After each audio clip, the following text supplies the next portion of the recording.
जय श्री श्याम। प्रेमी भक्तों, आप सभी का मेरे YouTube चैनल गुरुजी विनोद शास्त्री पर हार्दिक अभिनंदन है। आज मैं आपको इंदिरा एकादशी व्रत आश्विन मास के कृष्ण पक्ष की एकादशी व्रत की कथा सुनाऊंगा। कृपया एकाग्र मन से ध्यानपूर्वक सुने और अपने जीवन को कृतार्थ करें। सबसे पहले पुष्प हाथ में लेकर और भगवान गणेश जी का ध्यान करें। ओम गजाननं भूतगणाधिसेवितं कपित्थजम्बूफलचारुभक्षणं उमासुतं शोकविनाशकारकं नमामि विघ्नेश्वरपादपङ्कजम्। ओम गं गणपतये नमः। पुष्प भगवान गणेश जी के चरणों में अर्पण करें। अब भगवान विष्णु जी का ध्यान करें। पुष्प हाथ में लेकर के एकाग्र मन से ओम शांताकारं भुजगशयनं पद्मनाभं सुरेशं विश्वाधारं गगनसदृशं मेघवर्णं शुभांगं लक्ष्मीकान्तं कमलनयनं योगिभिर्ध्यानगम्यं वन्दे विष्णु भवभयहरं सर्वलोकैकनाथं श्री लक्ष्मी नारायणाभ्यां नमः। प्रेमी भक्तों, सपरिवार हाथ जोड़ करके मन ही मन ओम नमो भगवते वासुदेवाय इस मंत्र का जप करें और एकादशी व्रत की कथा का श्रवण करें। धर्मराज युधिष्ठिर कहने लगे कि हे भगवान, आश्विन मास के कृष्ण पक्ष की एकादशी का क्या नाम है और इसकी विधि क्या है, फल क्या है, सो कृपा करके कहिए। भगवान श्री कृष्ण जी कहने लगे, इस एकादशी का नाम इंदिरा है। यह एकादशी पापों को नष्ट करने वाली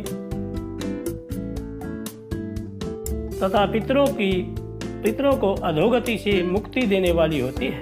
हे राजन, ध्यानपूर्वक इसकी कथा को सुनो और इसके सुनने मात्र से ही वाजपेयी यज्ञ का फल मिलता है।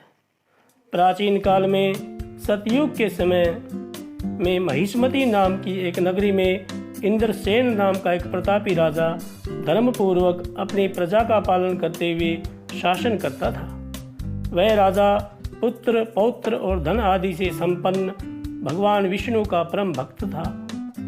एक दिन जब राजा सुखपूर्वक अपनी सभा में बैठा था तो आकाश मार्ग से महर्षि नारद उतरकर उसकी सभा में आए।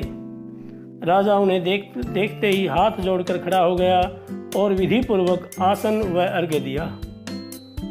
सुख से बैठकर मुनि ने राजा से पूछा कि हे राजन, आपके सातों अंग कुशल पूर्वक तो हैं, तुम्हारी बुद्धि धर्म में, तुम्हारा मन भगवान विष्णु की भक्ति में तो रहता है।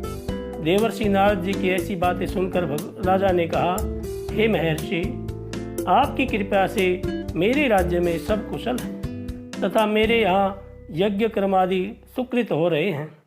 आप कृपा करके अपने आगमन का कारण बताइए। तब महर्षि नारद जी कहने लगे कि हे राजन, आप आश्चर्य देने वाले मेरे वचनों को सुनो। मैं एक समय ब्रह्मलोक से यमलोक को गया। वहाँ श्रद्धापूर्वक यमराज से पूजित होकर मैंने धर्मशील और सत्यवान धर्मराज की प्रशंसा की।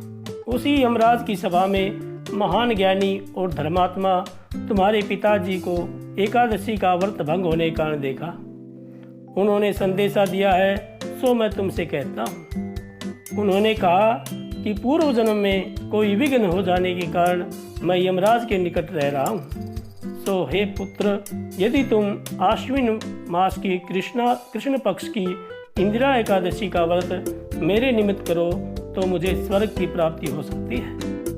इतना सुनकर राजा कहने लगा, हे महर्षि, आप इस व्रत की विधि मुझसे कहिए। नारद जी कहने लगे, आश्विन माह की कृष्ण पक्ष की दशमी के दिन प्रातःकाल श्रद्धापूर्वक स्नान आदि से निवृत्त होकर पुनः दोपहर को नदी में जाकर स्नान करें। फिर श्रद्धापूर्वक पितरों का श्राद्ध करें और एक बार भोजन करें। प्रातःकाल होने पर एकादशी के दिन दातुन आदि करके स्नान करें। फिर व्रत के नियमों को भक्तिपूर्वक ग्रहण करता हुआ प्रतिज्ञा करें कि मैं आज संपूर्ण भोगों को त्याग कर निराहार एकादशी का व्रत करूँगा। हे भगवान, हे पुंडरीकाक्ष, मैं आपकी शरण हूँ, आप मेरी रक्षा कीजिए। इस प्रकार नियम पूर्वक शालिग्राम की मूर्ति के आगे विधि पूर्वक श्राद्ध करके योग्य ब्राह्मणों को फलाहार का भोजन कराएं और दक्षिणा दें। पितरों के श्राद्ध से जो बच जाए उसको सूंघ कर गऊ को दें तथा धूप, दीप, गंध, पुष्प, नैवेद्य आदि सब सामग्री से भगवान ऋषिकेश का पूजन करें। रात में भगवान के निकट जाकर जागरण करें भगवान के लिए, और रात्रि में भगवान के भजन आदि गायन करें। इसके पश्चात द्वादशी के दिन प्रातः काल होने पर भगवान का पूजन करके ब्राह्मणों को भोजन कराएं। भाई बंधुओं, स्त्री पुत्र आदि आप भी मौन होकर भोजन करें। नारद जी कहने लगे कि हे राजन, इस विधि से यदि तुम आलस्य रहित होकर इस एकादशी का व्रत करोगे तो तुम्हारे पिताजी अवश्य ही स्वर्गलोक को जाएंगे। इतना कहकर नारद जी अंतर्ध्यान हो गए। नारद जी के कथनानुसार राजा द्वारा अपने बांधवों तथा दासों सहित व्रत करने से आकाश से पुष्प वर्षा हुई और उस राजा का पिता गरुड़ पर चढ़कर विष्णु लोक को गया। राजा इंद्रसेन भी इंद्र एकादशी के व्रत के प्रभाव से निष्कंटक राज्य करके अंत में अपने पुत्र को सिंहासन पर बैठाकर स्वर्गलोक को गया। हे युधिष्ठिर, यह इंदिरा एकादशी के व्रत का महात्म्य मैंने तुमसे कहा। इसके पढ़ने और सुनने से मनुष्य सब पापों से छूट जाते हैं और सब प्रकार के भोगों को भोगकर वैकुंठ को प्राप्त होते हैं।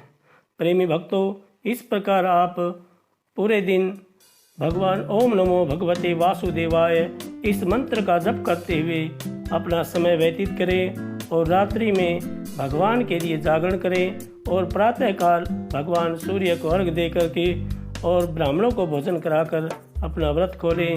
आपका दिन अच्छा हो, आपके लिए यह मंगलकारी हो। जय श्री श्याम, जय श्री श्याम।